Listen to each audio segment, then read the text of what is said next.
It ain't over till it's over. That's what Yogi Berra said about a lot of things, and it's true of the presidential election. And Jerry Seib is going to explain what he means by that. And he joins us now from Washington, D.C. Jerry, always a pleasure.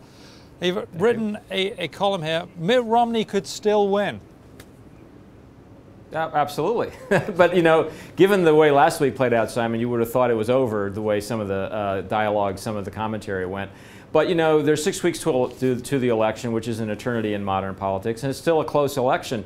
What I'm trying to point out here is that amidst a bad stretch, or at least at the end of a bad stretch for Mitt Romney, he's still got some considerable assets. One, you know, he's got a core of very intensely motivated voters here. The people who are going to vote for Mitt Romney really want to vote for him, or maybe in many cases want to vote against Barack Obama, but they're pretty intensely motivated. Secondly, he's got a solid core of conservative support, including among religious fundamentalists and evangelicals, which was in some doubt for a while. And so those people are going to show up. And in addition, there's some undecided voters who look like they're pretty grouchy about the way things are going in the country and who at this point tilt slightly more toward Mitt Romney than Barack Obama. So I think these are all assets that are important to him and that have kind of gotten lost in the dialogue in the last 2 weeks.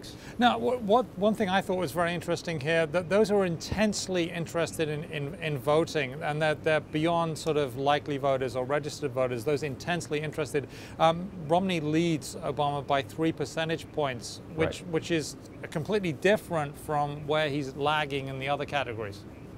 Right. If you look at in our latest Wall Street Journal NBC News poll, among registered voters overall, Barack Obama has a 6-point lead. Among people who seem most likely to vote based on their past performance and what they tell you their intentions are this time, Obama has a 5-point lead. But if you look at the people who are the most intensely interested, the people who say, I am really interested in this campaign specifically, among those voters, Mitt Romney has a 3-point advantage. So there seems little doubt there's a lot more intensity behind the Republican ticket now than there was at this stage 4 years ago with John McCain. And that's a hidden advantage for Mitt Romney. It does make the game of the next 6 weeks that involves getting people to turn out on both sides really important, because I think the Romney camp is comfortable that those people are certain to show up.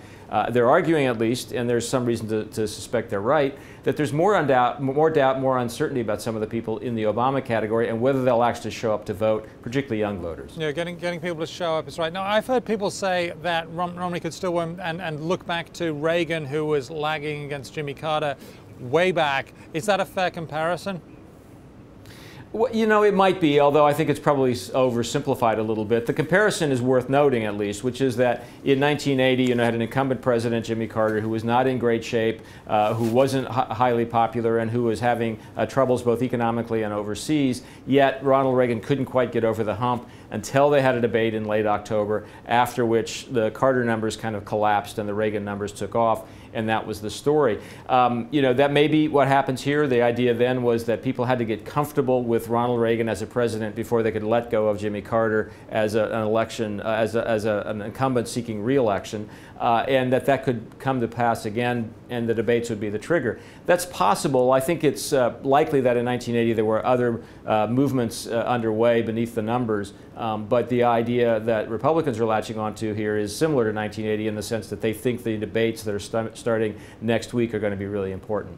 And of course, we'll have live coverage here of those debates at WSJ Live. Thank you very much, Jerry Seib of the Wall Street Journal. Great column. You can read more on that on WSJ.com.